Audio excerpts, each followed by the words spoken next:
lo ni mi thang ta aprang son sing karon ave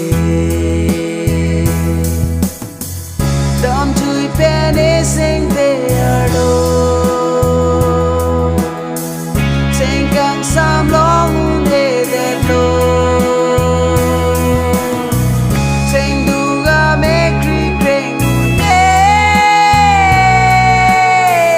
do pani ning du che khanda ubi ubi sing di nang ga ching sam tu